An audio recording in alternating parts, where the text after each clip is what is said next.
This is the Resistance Report. We had some technical difficulties. I am back. I'm just going to summarize very quickly what I started to say a moment ago, because we were only about 30 seconds into the Resistance Report. What I said was the Congressional Budget Office is under attack from Republicans and from the Trump White House. The CBO is the place where analysis is done for Congress about legislation that is pending. It is nonpartisan analysis. It is analysis based on objective facts and logic and data.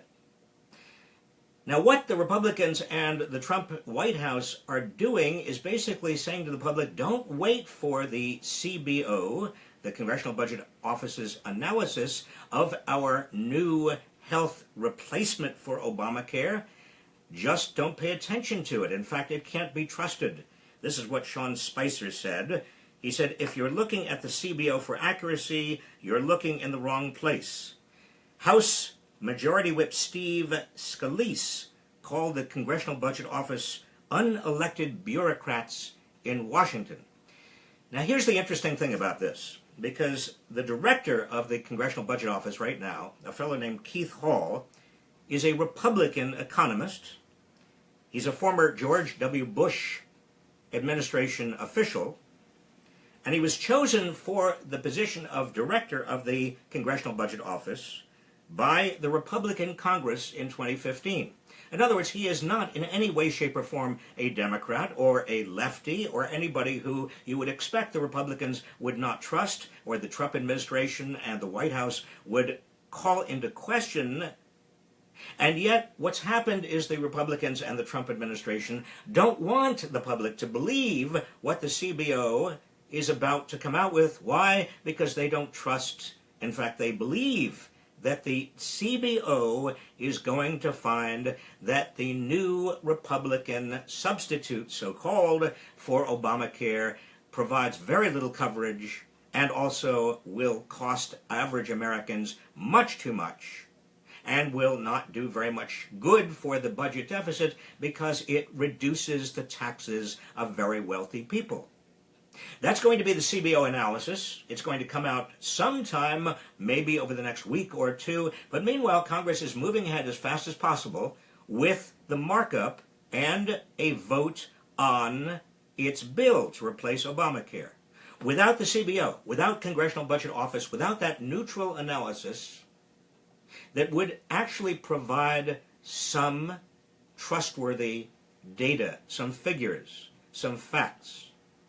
That's what Trump and also the Republicans don't want. They don't want trustworthy analysis and figures. They don't want nonpartisan figures and facts. They're afraid of those nonpartisan figures and facts. And so what is it that they do? They are discrediting the institution. They are saying the entire Congressional Budget Office cannot be trusted. That's the pattern. That's what the Trump administration has been doing with regard to anything that, and any institution, any part of government, any group of people who are likely to come up with facts or figures or analysis that Trump and the Republicans don't like. This is what happened when, in fact, news outlets began criticizing Trump. What did he say? He didn't just dispute the individual items. He didn't just dispute the particular stories they came up with. No, he went after the credibility of the entire news press system as a whole, particularly those parts of it that he didn't like, that didn't agree with him. The New York Times, the Washington Post, ABC, NBC, CBS. He said the media are the enemies of the people. And he only allowed in and allows into his press conferences the media, the press outlets that agree with him. In other words, going after the institutions themselves is what Trump does, and the Republicans are following along. When Trump did not like the courts and what the judges in particular courts came up with, what did he do? He called them so-called judges and attacked the court system as being political. He said, too bad that it's all political. You see the tactic. It's not just arguing with the particular idea or fact or analysis or logic. It's calling into question the legitimacy of the entire institution. What did Trump do with polls? Polls he doesn't like? Well, he just says, in fact, he says, quote, any negative polls are fake news. Any negative polls, he says, are fake news. If a court issues a ruling that he doesn't like, it's the court that's illegitimate. And when scientists come up with conclusions that Trump does not like, who's wrong? It's not just science in terms of the particular determination, but it's science as a whole. You can't trust those scientists. For example, Trump says that climate change is a hoax perpetrated by the Chinese. And today, his EPA administrator, Environmental Protection Agency head, Scott Pruitt, said very clearly on CNBC this morning, climate change is not caused by human activity. In other words, it's natural. It's not caused by human activity, it's just a natural occurrence. Now, this is despite the fact that the overwhelming consensus among scientists is that climate change is real and it's caused by humans generating from their activities carbon dioxide and methane. The overwhelming consensus, this is not just 93% or 95%, this is almost all scientists who study climate change internationally. Even the scientists at the Environmental Protection Agency have, until now, said that climate change is real and it's caused by human activity. 2016, last year, was the warmest year since modern record keeping began in 1880. It was the third year, 2016, in a row to smash previous records for warmth. There is no question that it's carbon dioxide and it is methane, and there is no question that those huge levels, those huge increases in carbon dioxide and methane are caused by us, humans. And yet, what does Trump and his EPA administrator want to do? Call into question all of that science. Can't trust it. In early December, Trump's transition team sent a lengthy questionnaire to the Department of Energy asking for the names of staffers at the Department of Energy who had worked on various issues related to climate change. You can see the chilling effect that that is going to have on science. Soon after assuming office, Trump told the EPA staffers to remove any pages from its website concerning climate change and said it would review all of the agency's data and publications with regard to climate change. In other words, don't trust the scientists. If you have a preconceived notion, the public should not trust them. Just like the public should not trust the intelligence agencies. It's the fault of the intelligence agencies when they came to the conclusion that Russia had interfered in the 2016 election. Instead of taking on directly their conclusions, what does Trump do? He just says you can't trust the intelligence agencies. Meanwhile, Trump's cabinet, in addition to Scott Pruitt, the cabinet has been busy rewriting history. Earlier this week, Ben Carson, Trump's new secretary of the Department of Housing and Urban Development, he referred to enslaved black people who had been stolen and trafficked and sold into slavery. He referred to them as immigrants. And he spoke of their dreams for their children and grandchildren in this new land. People who were enslaved, who were grabbed against their will in Africa and put into slave ships and brought over to the United States, America, against their will. They are immigrants who have dreams for their children and grandchildren. That's why they came over. They got into those slave ships and said, Fabulous. I'm so excited to go to America.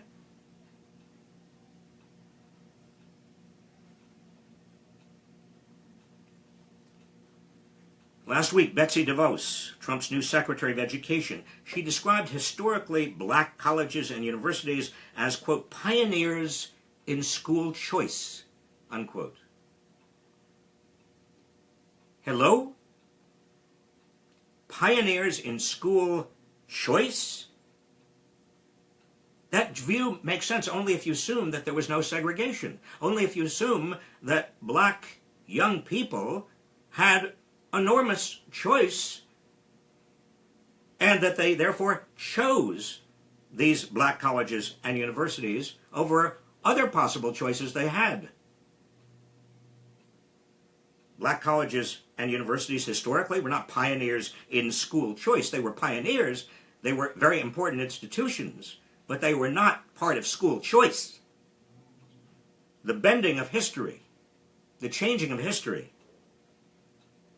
to suit the Trump administration's views of public policy is just like what Trump and the rest of his administration have been doing with regard to neutral facts, the press, the Congressional Budget Office, the intelligence agencies, science. You bend it all. You discredit the parts you don't like. You ignore the parts you don't like. You elevate the parts that you do like, that agrees with your preconceived ideology. All of this, needless to say, is dangerous.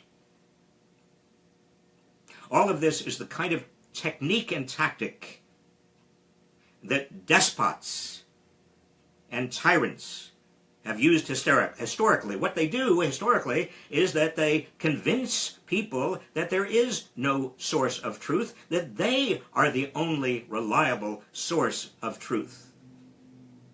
And they eliminate all opposition by eliminating all opposing legitimate sources of facts, analysis, and truth.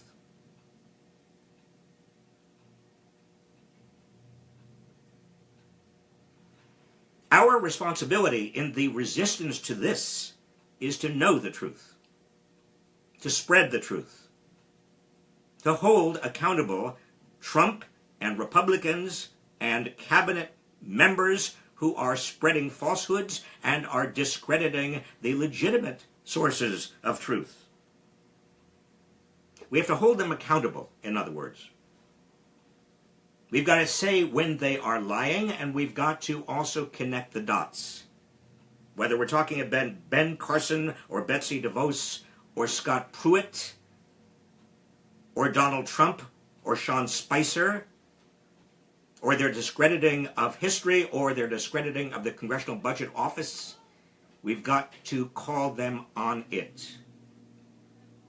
And it is your responsibility, it's my responsibility, it's all of our responsibility. And it is also the press's and media's responsibility to make sure that everyone in this country is alerted to the nature of the problem. Not just individual instances where lies are being told, but larger contextual problems here, which is their discrediting of sources of truth.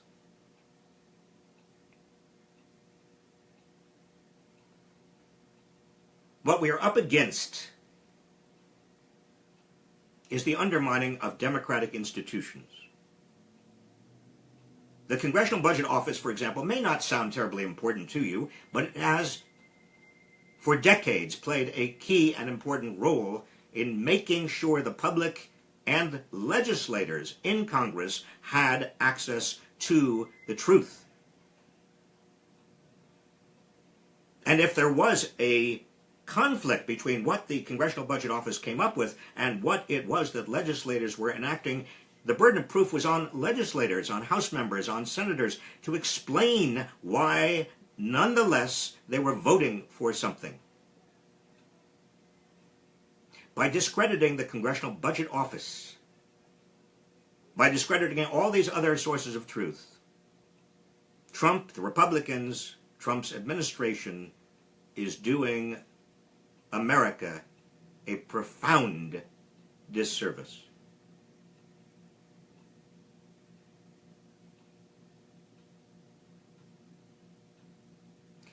That ends the resistance report tonight. I'll see you tomorrow.